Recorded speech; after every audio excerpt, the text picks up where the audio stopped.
Good morning, XChange. How are we all doing today? I want to take the opportunity, first of all, as a Orlandoian, to welcome you all to my adopted hometown. You're very welcome to be here. So we're going to talk a little bit today about how to make your business and your customer's business a hard target for cybercriminals. The brutal reality today is that cybercrime is industrialized. They don't hack into you or into your customers. Generally speaking, they select. They have effectively a menu of different options, different organizations that they choose or can access. They're not hacking you specifically. Now, this example is a real example from an MSP. Okay, they were a 2,000 MSP, as you'll see in a moment. The reasons why, they're a lot less than a 2,000 seat MSP now. But they signed up for ThreatLocker last year. Took their time secured themselves last, which is always a bad idea, and took their time in securing their customers. And they also signed up for 400 seats out of the 2,000, so they didn't sign up for all of their customers. And even those customers they did sign up for, they didn't deploy ThreatLocker to everything. And as I said, they took their time securing. But this is a genuine, true, real incident. So where this says end users, it was actually one of their techs. Okay, so one of the MSP's techs downloaded and ran cracked software. Okay, they inadvertently deployed Cobalt Strike in the MSP. Okay, that Cobalt Strike beacon was used to deploy what's called a RAT, remote access Trojan, and then they used IP scanner for deployment and asset discovery. This is where it gets really scary, by the way. So they stole the user's credentials, including their credentials for Screen Connect. Screen Connect was then used, was leveraged. They actually had access to their password manager as well. Don't ask, but they got access to their password manager too. But they got access to the MSP Screen Connect instance. They used Screen Connect, again, to push out Cobalt Strike beacons. And then they used the tool TDSS killer, which is a EDR killer, to terminate endpoint protection software across those customers. This entire process, by the way, took about 2 months. They told us afterwards that we had a feeling we might have been compromised sometime in September. This took place in late October. But widespread ransomware deployment originated obviously from that compromised Screen Connect instance. They had 7 customers impacted. And then within a couple of days, the exfiltrated data was published on a ransomware data leak site. Literally one after another, 7 customers of this MSP. So that's why we do what we do. Okay, and you have to remember, you guys are prime targets. Because if somebody can choose access to or to hit an MSP where they can hit 100 customers downstream of that MSP, obviously it makes sense. So the lessons in this are, number 1, secure yourselves first because you are such high-profile targets. Things like two-factor authentication. I mean, they got into their password manager. I mean, it's pretty much game over at that stage. But also, you need to protect everything. There is no point in protecting some of your customers, but not all. There is no point in protecting 80% of an environment, because it is the 20% that isn't protected that's going to get you. When we talk about cybercriminals and cybercrime in general, scale is more important than skill, and speed is more important than sophistication. One of the byproducts of the current AI boom is that it is being used by threat actors.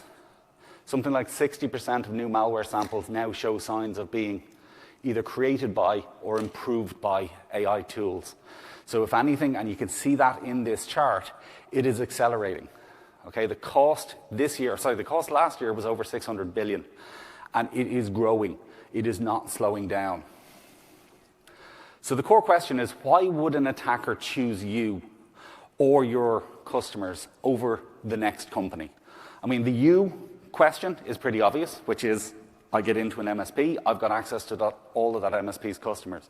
But why would they choose your customer over the next company. So then how are targets selected? Internet exposure is a huge thing. Ports exposed to the internet. It is terrifying. Go on to Shodan. Okay, you can search for ports in an area. Search for port 3389 in your hometown. I did it for Orlando recently, and there was over 800 machines with RDP exposed to the internet. That's 800 environments, 800 organizations that were a guest password away from being the next victim of a ransomware attack. So internet exposure is huge. Not just RDP, obviously that is a big one. Things like VPNs as well. Even open HTTPS on a server internally fundamentally is dangerous. Every port that you open to the internet increases your attack surface, much like every piece of program or every piece of software you're allowed to run increases the attack surface. So do scans, do network scans, external scans of your customers today.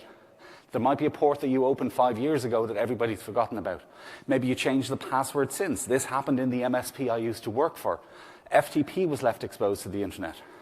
Somebody changed the server, they accidentally set up anonymous FTP. Data got leaked. So do scans of your customers' environments, make sure ports aren't open that you have forgotten about. Credential availability. As I said, they're not hacking, okay? They're very often going on to dark web websites and buying credentials. It's really, really common, and it's only a couple $100 to buy credentials, to buy access to your environment. Default configurations are obviously a huge problem, as are weak endpoint controls, and we're going to talk a bit more about that in a moment. But what easy looks like to an attacker? Local admin. Okay, that's pretty obvious. We all know we should take local admin rights away from users. We all know it introduces challenges and work for MSPs when you do that. But software being able to run freely, and when I say software being able to run freely, I mean any software. Things like AnyDesk, remote access tools. I mean, if you have a computer in front of you, go on the internet, try and download TeamViewer, for example. If you can run TeamViewer on your machine, you have weak endpoint controls. Not having visibility is a huge problem. Not knowing what's going on in an environment is a huge problem. And reactive security tools only. Detection and response. Detection and response is great, but in order to respond to something, you have to be able to detect it. And it has been proved over and over and over again, you can't detect everything. And it's no good being right 99.99% of the time, it's the 0.01% of the time that will kill you. So the myth of we're too small. Okay? Small businesses are hit more often than big organizations. We hear about the big ones. They're the ones that make it into the news, but small businesses, small organizations are hit more often than not. Reason being, they've got less mature controls. They've got the same data. They've got weaker defenses. Size does not protect you. Okay? Small and medium businesses are preferred targets. Initial access. Okay, so how did they get in at the beginning? Most security tools focus on initial access, but most of the damage happens after access is already gained. So phishing, big thing. We all know about that. So, by the way, about phishing, we ran an exercise recently, and we used AI tools to help us. So, as some of, or many of you may know, we have our own event coming up this week, Zero Trust World. And we performed a phishing exercise on our solutions engineers. Now, we used AI to help us generate the emails. We created effectively fake logons to a fake SharePoint. And it went out from Heather, who's our events god. So Heather sent an email to all of the SEs with a fake landing page, fake login. Our head of SEs fell for it. 5 of our best trained, best educated, most security conscious individuals in the company fell for it. And it was helped by AI. It was assisted by AI. So phishing is still a huge problem, and it's getting better. But stolen credentials, as I said, is a huge thing. Remote access tools. Does anybody here truly know how many remote access tools are running right now in their customers' environments? Because I guarantee you it's more than you think it is. I've worked with customers who've had 4, 5, 6 different remote access tools actively running on their customers' computers without their knowledge. One in particular was really interesting because not only do they have things like log me in running on machines, they had Screen Connect, they had the previous MSPs remote access tool and their RMM agent. They haven't been offboarded properly, so they were running the old MSPs remote access tools. But they're also running on 20% of their computers. This customer's computers were running TeamViewer. Now that customer did not use TeamViewer. There was no good reason for TeamViewer to be installed on 20% of their machines. But we all know how it happens. At some point in the far distant past, a third party said, I need to fix a problem with your machine, I need to fix a problem with your software, just install TeamViewer so I can get it done for you. It gets installed and it sits there forever as a potential way into the network. And again, we all know from there, users going to get prompted at some point by TeamViewer to sign in. They'll probably sign in with a username and password that they've used on 15 other websites. And it goes from there. One of those websites gets compromised and it goes from there.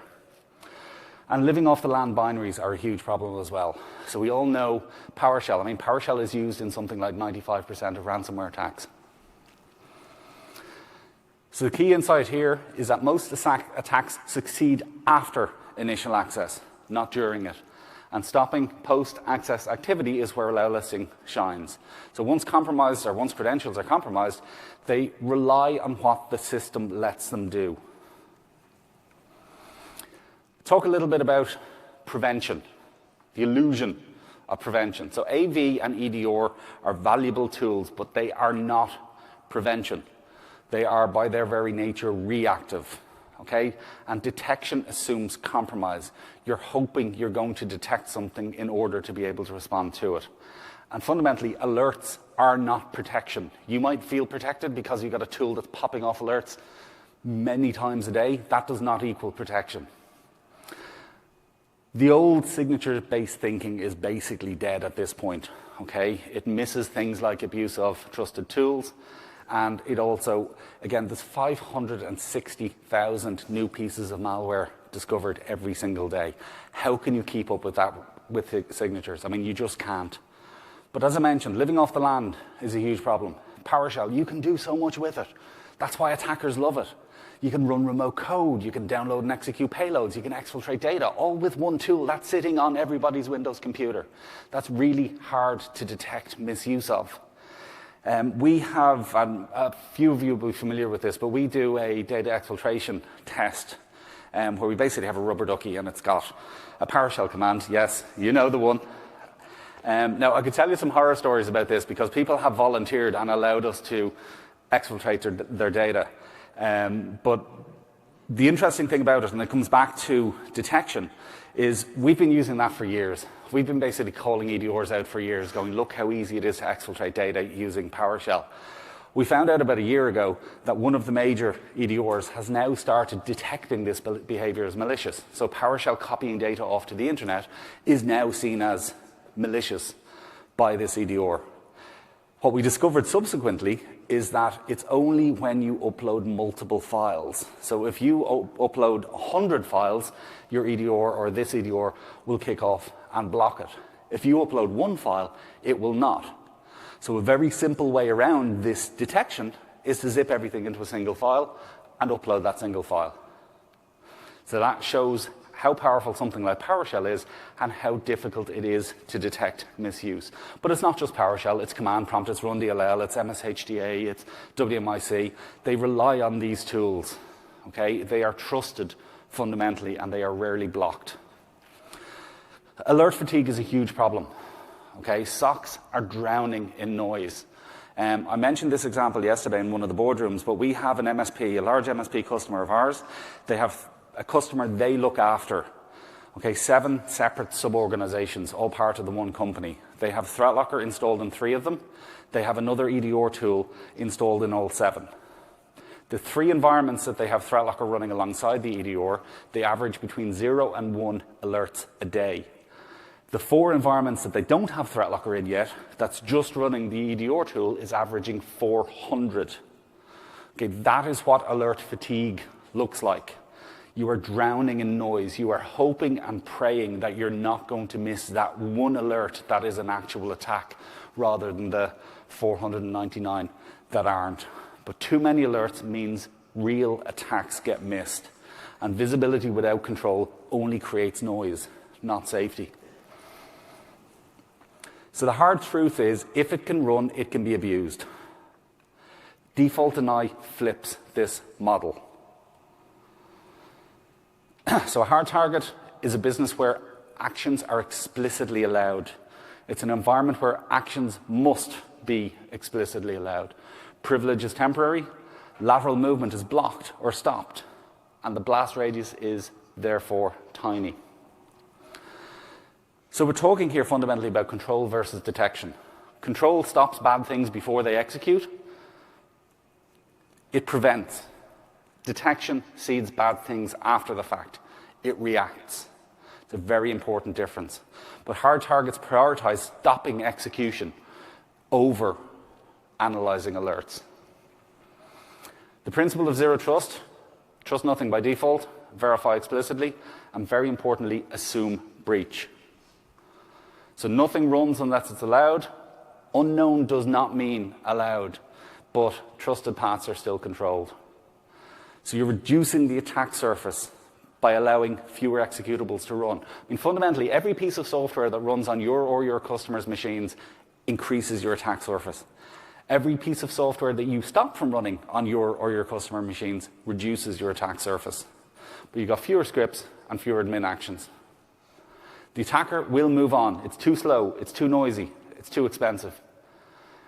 Now, how we do that at ThreatLocker is we focus on control. So allow listing, explicit allow listing, allowing only what is needed and blocking everything else, including ransomware. Not just ransomware, but including ransomware. Ring fencing, the other part of what we see application control as. Because application control isn't just what can run and what can't run, it's also what things can do when they're running. So ring fencing controls what applications can do, restricts their access to the internet, restricts their access to data. I mean, your RMM agent is a great example. Why would your RMM agent need to talk to another RMM server aside from yours? So one of the things, and it's probably one of the most common uses for ring fencing and MSPs, is to ring fence their RMM. Only allow my RMM agent to talk to my RMM server. But it stops credential theft, it stops lateral movement, it basically controls what applications can do when they're running. Elevation control, we mentioned this earlier. Okay, we all know it's a good idea to take away admin rights from users, but we all know it's a pain in the ass to give them back when they need them. Generally speaking, it'll be a phone call, it'll be a ticket, it'll be one of your staff logging into a machine, putting in a username and password, basically drama. All of that goes away with elevation control because you've got no standing admin rights. You can do just-in-time elevation. When somebody does need to run something as an administrator, you can let them, but you also have a full audit trail of that elevation. Storage control gives you complete visibility over what's happening from a storage perspective, from a data perspective in your customer environments, and that's super important. I've been that soldier, by the way. I should have mentioned at the start, I am what might be described as a recovering MSP. I spent 18 and a half years working for an MSP in Ireland, and I remember distinctly a customer of mine said, I fired a guy yesterday, I have a feeling he stole a lot of data before he walked out the door, can you tell me did he? And at the time, my answer was, unfortunately, I don't have a time machine to go back in time to before you fired him to turn on advanced auditing and logging in Windows, so I have no idea what he took. ThreatLocker solves that problem. It blocks data exfiltration and it stops rogue devices from being used because realistically, a USB drive is the easiest, the most effective way to exfiltrate large amounts of data from companies. Something like 56% of people who leave a job will take sensitive information with them. I know because I'm one of them. When I left that MSP, I took my contacts list. Now, I did it with their permission, but I still took sensitive information.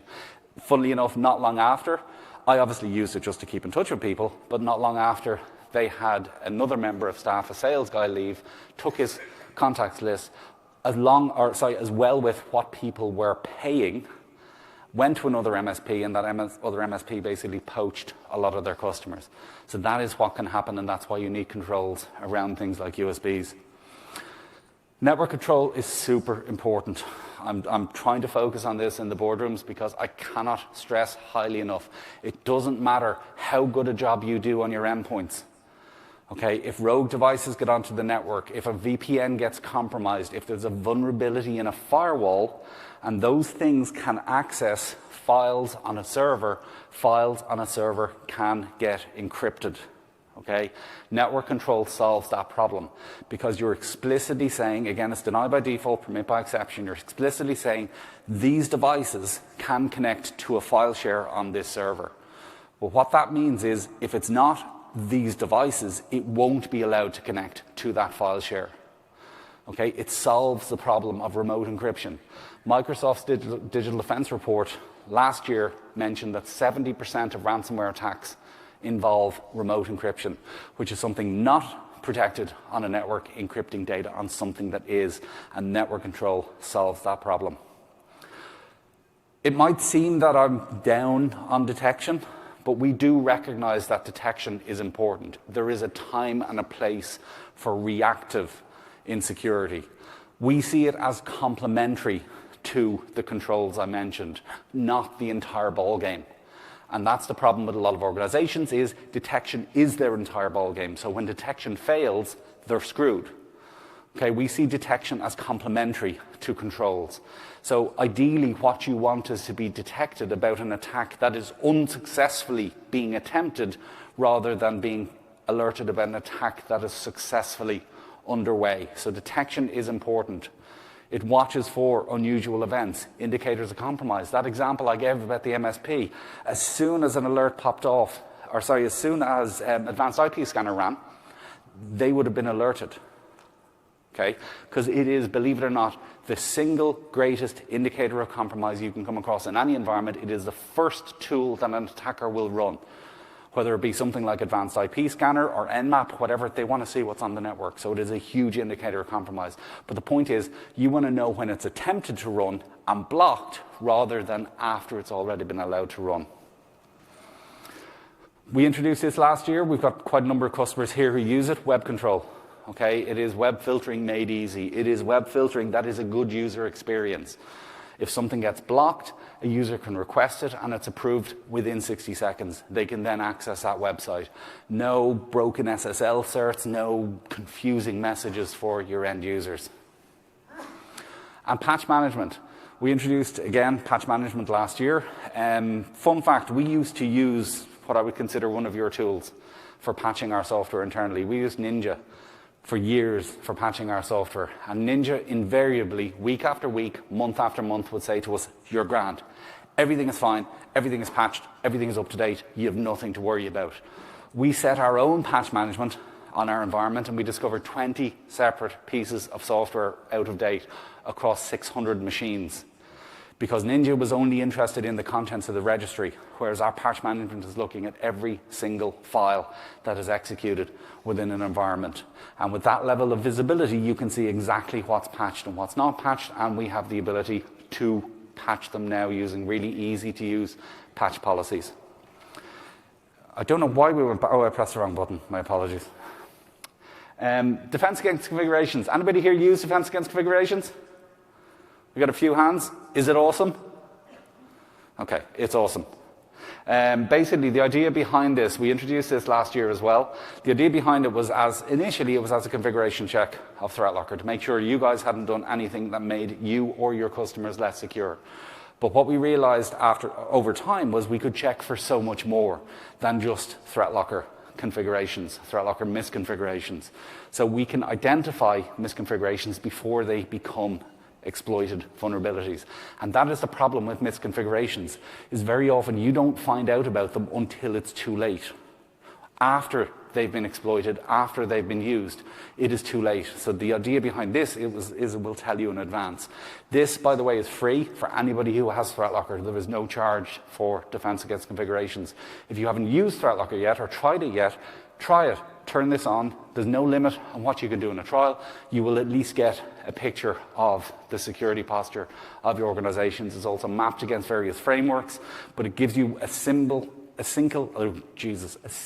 simple place where you can understand the risk level across all the endpoints that you manage.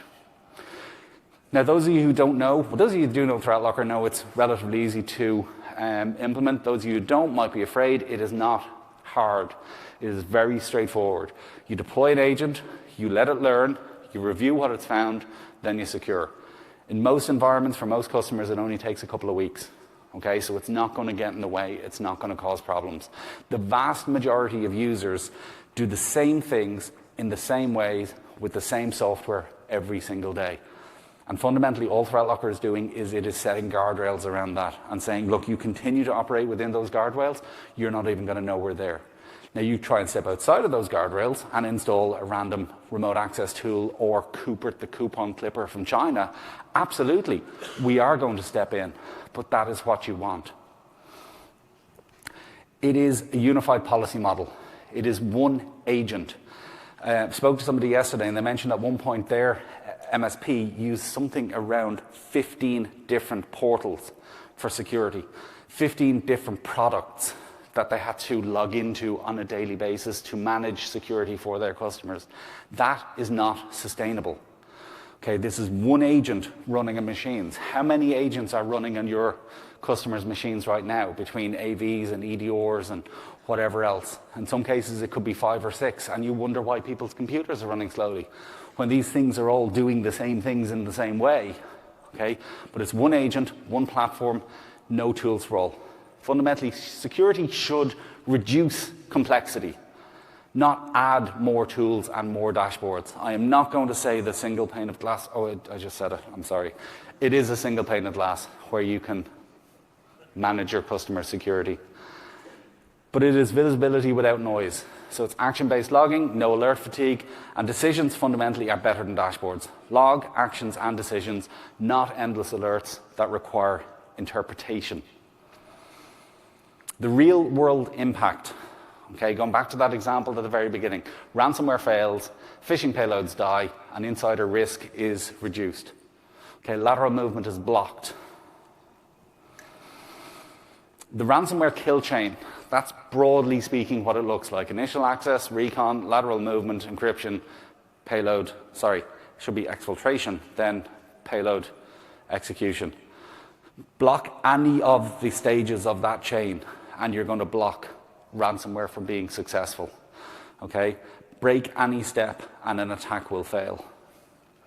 Where most tools fail is after encryption starts, during data exfiltration, fundamentally when it is too late. Okay? Most defenses engage after the fact, during or after encryption.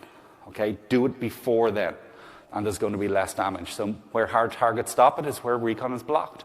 Tools can't run. Payloads can't run. Scripts are blocked. Okay, that's how you succeed in this game. And if there's no payload, there's no ransom. If it can't execute, encryption never begins. So again, going back to attackers and their philosophy, they want speed, they want certainty. And fundamentally, hard targets are not worth it. It is not worth an investment of their time if they're going to be banging their head against the wall with security. Fundamentally, security is a business decision. Okay, downtime costs money, reputation costs more, and prevention beats recovery. One example from last year that really stands out is, and again, it's not really an MSP example, but the Jaguar Land Rover breach and attack and ransomware attack. That actually shifted the needle on the UK's GDP. An entire country's GDP was affected by one cyber attack. They reckon it cost about £1.5 billion to remedy. Unbelievable, but at the end of the day, it's a business decision. Now, who here thinks that Jaguar Land Rover didn't believe that they had best-in-class protections in place? Because we spoke to them, and they did believe they had best-in-class prevention and protections in place. But, as you can see, they were not successful. So the hard target checklist: default deny, least privilege, application control, behavior restriction. What changes on day one is you've got fewer incidents, fewer alerts, more control, less noise, more confidence. You can sleep better at night. Okay, you don't need to be unhackable. You just need to be harder to hack than the next company. There is a story about two guys who are running away from a bear, and one stops to put running shoes on, and the other one says, well, why do you put running shoes on? You're not going to outrun the bear. And he says, I don't need to outrun the bear. I just need to outrun you. And that is what we're talking about. Okay, you don't need to be unhackable. It just needs to be not worth their while. Make them choose someone else. Use ThreatLocker. Block unauthorized software, including ransomware. We're used by big and small companies. 60,000 organizations today use ThreatLocker. Probably 3/4 of them are managed by MSPs by you guys. In fact, it's more than 3/4 of them are managed by MSPs like you guys. It's a very comprehensive platform. There's a lot to it. We'll go into that a little bit more in the boardrooms. And also, at the risk of sounding like every YouTuber my kids watch, check us out. Smash that subscribe button. We do fun and interesting webinars. That one, we accidentally crashed a drone into the CEO's window. But yeah, check them out. They're fun. And also, you can scan that to book a demo. Do please come and talk to my colleagues or myself or my colleagues at the booth. We'd love to have a conversation with you. And anybody who is in town for Zero Trust World, looking forward to seeing you at that. Anybody who's in town and not going to Zero Trust World, come talk to me and I'll sort you out. Thank you all very much. Have a great rest of the event. Thank you.